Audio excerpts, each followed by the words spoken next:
Hi, everybody. This is Cheryl Parker. I am the 2020 president of the American Nursing Informatics Association, and it is my absolute pleasure to have with me today my friend.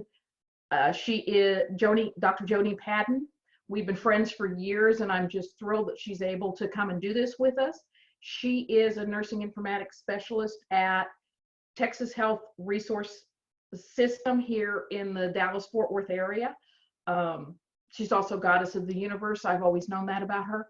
So Joni, welcome. Thank you so much for coming and taking some time with us today. Thank you, Cheryl. I appreciate the opportunity. Yeah, I'm going to make her laugh. It's fun to chat with you. You and I can talk about anything at any time. And that is true. And what I really want to talk about today is, first off, let's start out. I know what THR is, but for the people listening, could you kind of give us an idea of what Texas Health Resources is?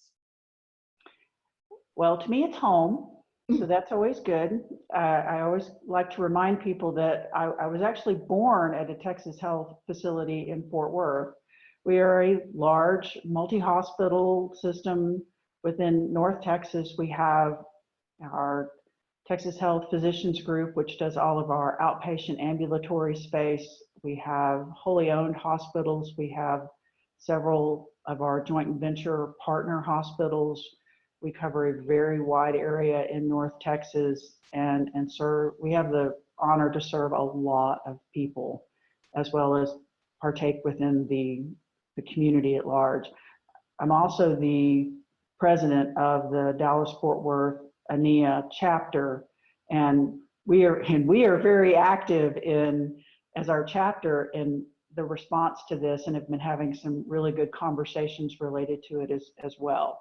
But from a Texas Health perspective, dealing with both the inpatient side and our ambulatory side and helping to do all of the informatics across the board is really where I function within our system.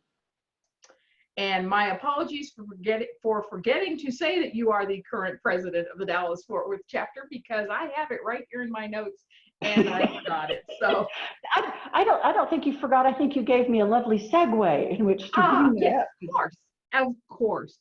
So I'm very proud of our chapter, and I have you and I both know for many years have supported ANIA. I love this organization. I think it is an excellent professional organization for what we do, and anything that I can do personally, my organization can do, or the chapter can do to support the national effort is worth all time and effort.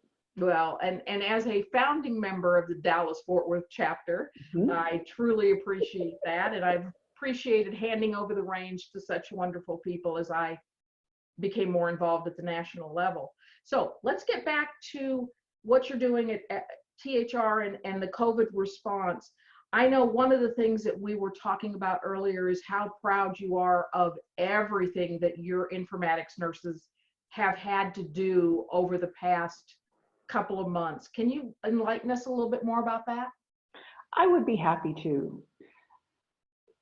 The nursing informatics community at Texas Health Fort Worth, and there's a small team of us that actually wear the moniker of nursing informatics, but we really had a much larger group of our build analysts, of our clinicians at the bedside who are active parts of our subject matter expert groups, of our work groups, and I've pretty much knighted all of them as being nursing informaticists of one flavor or another. So I include all of them in this bucket of folks that have been doing incredible work as we've been responding to this.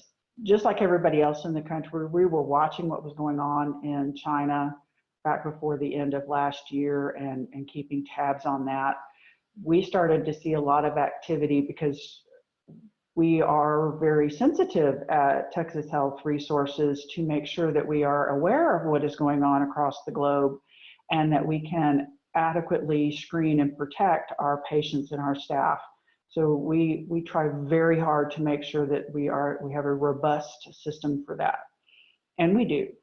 So our infection preventionist who is the head for our system, she and I are we're best friends. We're like this all the time.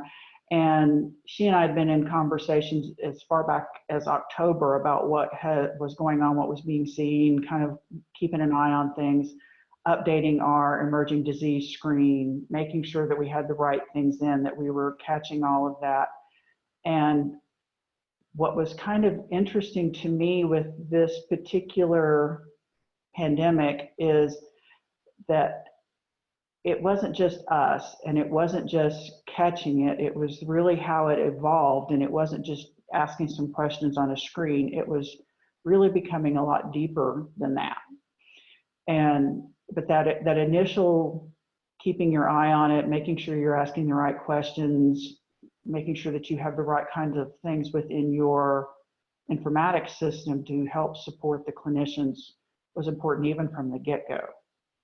So it was interesting to see from that perspective, but as I'm sure everyone else saw as we got into this, that we were very rapidly needing to do more than just screen, that we needed to have the clinical decision support put together so that we could appropriately alert that new symptoms had come up and that we had an inpatient that might need to be rescreened or had something that was coming up that they would need to go in isolation until we could determine that they were safe to not be in it.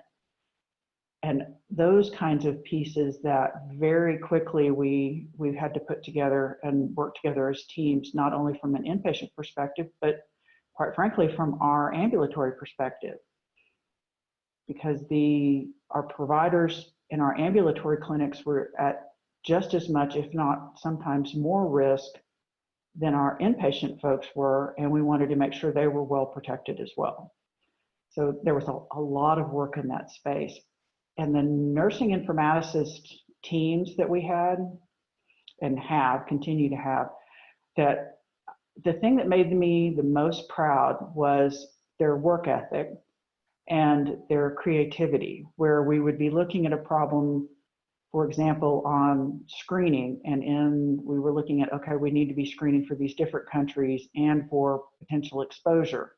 And then one of them would say, well, we're working on our transfers in from outside the system, but we don't have the right questions that we're asking for that transfer in. And they noticed that right off the bat, and we were able to immediately engage that team, get the right questions asked so that for any patient that was transferring in to us, that we were getting those questions answered and that we could make sure that we had the right things going on. I'll give you an example of that. That we had a patient that was at a patient of one of our THPG clinics. And we have a very robust system on how they can communicate with their physicians through, we use Epic, so through MyChart. And the patient had sent a message to their patient had sent a message to their physician via MyChart with the symptoms and things. The physician called, spoke with them, kind of a telehealth sort of a visit, knew that the patient needed to go to the ER, was able to contact the ER. The ER met them out in the parking lot in appropriate PPE to make sure that they kept the staff safe, that they kept the patient safe, and they kept them out of the waiting room. So it really was the perfect example of how a patient can communicate with a healthcare provider, and the healthcare provider can then go through and really make the system work, so that they had good communication with the emergency department. They had great communication between physicians. We were able to keep the patients safe. They felt like they were well cared for. And we kept all the right PPE and kept other people from being exposed. So it's that ability to leverage the technology that we have in order to help our frontline clinicians do what they're supposed to do. And that made us all feel much better. And then taking that kind of an example of what was going on and using that as a best practice going forward as a system, so that we could share that as a positive story and something that we wanted our clinicians to know that they could do, and we encouraged them to do, and we're now finding ways in which to help them do, that I think was a huge win for us in informatics. Did you do a lot of changing of your documentation? I mean, the whole concept of the burden of documentation has been a subject way before this. And But this one is close to my really heart. done it. Yes, but this has really heightened our awareness and our need to do. What has THR done about that? We actually have several things in place. We have a fairly robust system outside of COVID on how we are reducing documentation burden across the board. We bake that into every project that we work on. And with COVID, in many things, COVID has taken, I liken it to being in the X-Men, where you take evolution and you push it forward 1,000,000 years within 3 days. That's pretty much what COVID has done for us. We are now the X-Men. Is that documentation burden that we've been discussing, and that, you know, having debates back and forth, it made it very clear cut. We took a lot of learning out of what our colleagues in New York and New Orleans and Seattle, in Washington State have been, you know, we've learned from what their experience is, that when you get into that kind of a surge, that it's the bare essentials, that you really have to pare it down. It is making sure that the patient is cared for safely. That's always primary, and that the staff are safe. But when it comes to documentation, it needs to be the bare essentials that capture what the patient, what the clinicians need throughout the continuum of care to be able to care for them. And in the past, you saw, you and I both know, you being trauma nurses in our past, that usually when we plan for those kinds of things, it's around a natural disaster. It's an episodic, short, focused ER in the tent, you know, get them into trauma and you're done. Where this is much more long-term, being that it's not just something episodic within the ED, it is throughout their hospital stay. It affects every area of the hospital, because you can have a pregnant COVID patient who's, you know, giving birth. You could have your ICU COVID patient. You can, it goes across the gamut. And that the surges that they were seeing, you used to have a lot of these patients that are being cared for in a lot of different areas by your procedural nurses, by your ICU nurses, by your, you know, office care nurses that are now being pulled in. And God forbid if they had to have people like me, you know, go back to the bedside, you know, Lord help, I could help them document really clearly. But I haven't touched a ventilator in years, so I'd kind of need some on-the-spot training. But trying to really reduce that down to the bare essentials they need for this patient population, meaning you had to be able to have a very good respiratory assessment and have that communicated across the board. You need to make really sure that you were capturing the essential elements, you know, for, you know, the things that we're seeing, like when they're giving the hydroxychloroquine and it's causing the QT interval to expand, and that you're making sure that that's being documented and tracked and reported appropriately, and those kinds of things, that you've got to really boil it down to the bare essentials that matter to this patient population. And so we've been doing a lot of work surrounding that. The other lesson that we took from New York, and our vendor Epic has been excellent in helping us with this, is that here in North Texas, we have what's called the North Texas Mass Critical Care Guideline. And it is a guideline for the region that helps to boil down certain tools that you can use in order to help triage your patients appropriately. It was originally created for influenza, but it was very rapidly evaluated and felt to be effective for COVID. So we've taken that tool and really built out those tools within our system to provide that clinical decision support for our frontline clinicians. Things like the MSOFA or the MELD score or the New York Heart Association grading system, so that it gives the clinical providers a much better picture of the patients that they're caring for, the risks that they have, and what buckets they might need to be put into to make sure that they're being cared for appropriately. So the informatics team here really have gone above and beyond. In the span of a couple of short weeks, we had an MSOFA tool built and implemented within the system and being validated. We had smart data elements that had been put in place so that should we get a surge, we could turn it on and the physicians would have that ready at their fingertips to be able to utilize.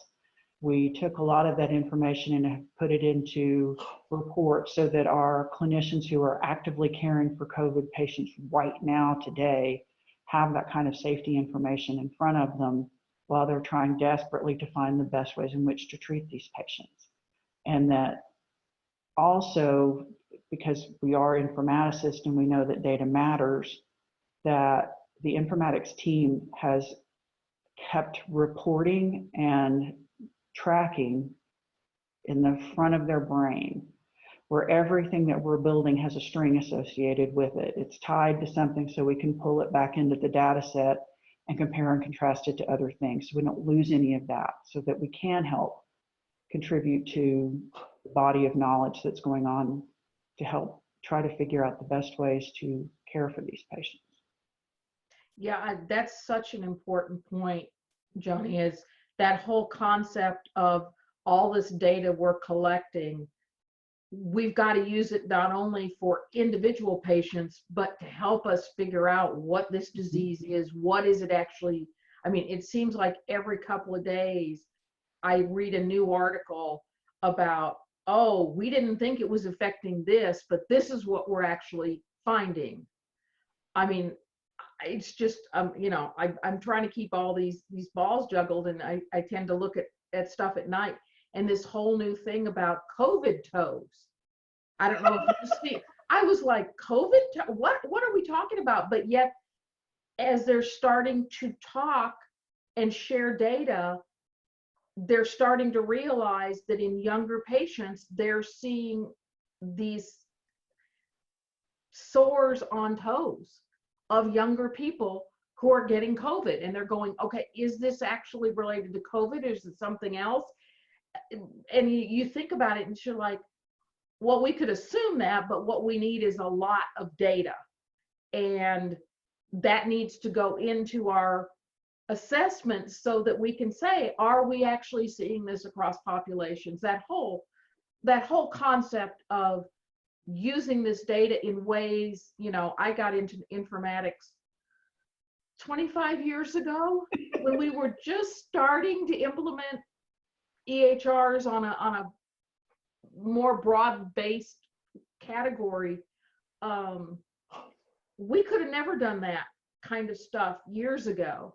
And now when we need to be able to do it, luckily, we're able to do it because of what you guys are doing.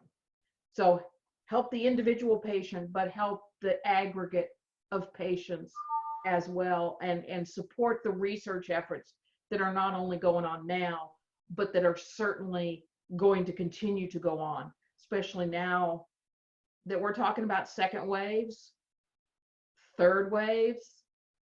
What happens when COVID mixes with the influenza that's standard in the fall? What are y'all thinking about that? Are you doing any pre-planning right now for that potential? Well, we're keeping that in mind.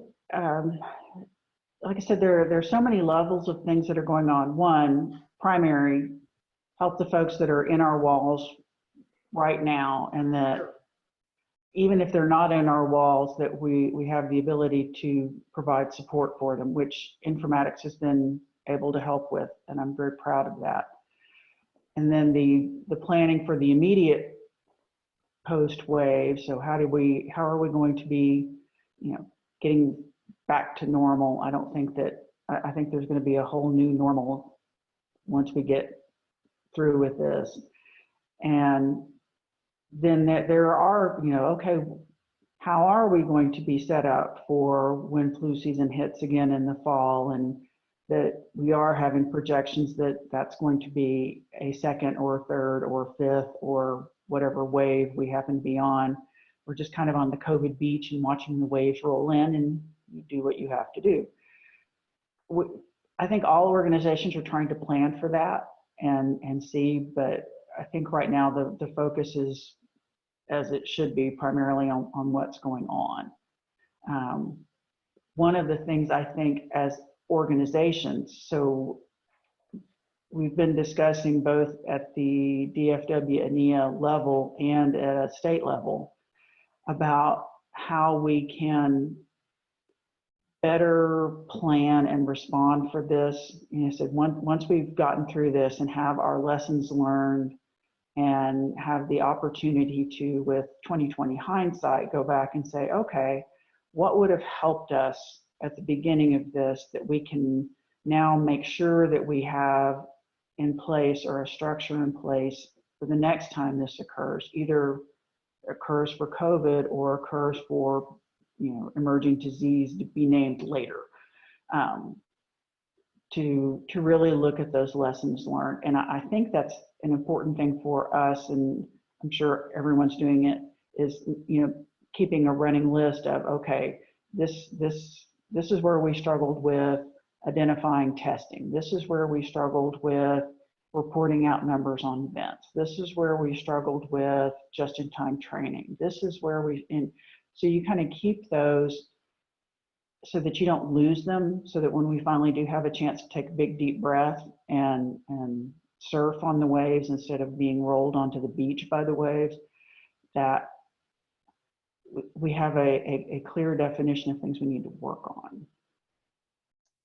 Well, I think that's great insight and great advice, is that we are going to have to, you know, we've been through a couple little small things in the past, but this is the big thing.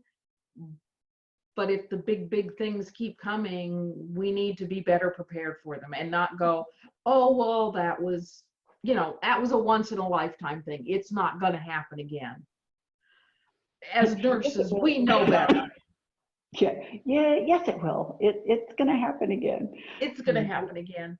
So I really appreciate your insights. Is there anything else you'd like to share today? I mean, I know we talked about the concept of change being the only thing that's constant right now, and so fast.